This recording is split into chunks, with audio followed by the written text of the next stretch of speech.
Hi up guys, in this video I'm gonna show you how to send large video files on WhatsApp.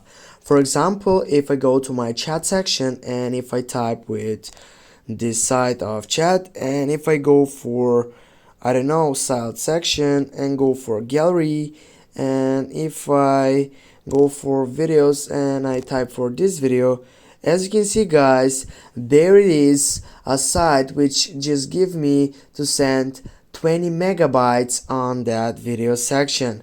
What can I do to send large video? I need just to get back and go to the Play Store and install Google Drive.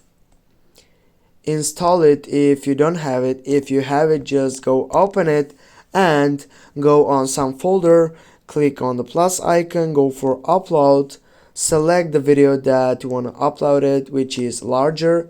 Then you need to wait to upload this video, and simply, as you can see, it has been downloaded right here.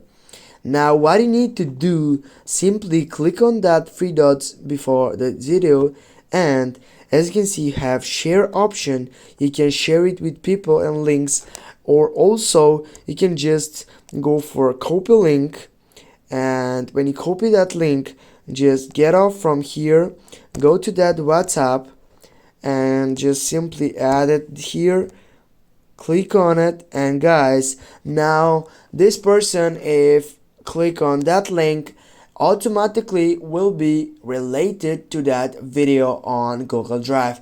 Thanks for watching. Don't forget to hit that like and share the video. See you soon.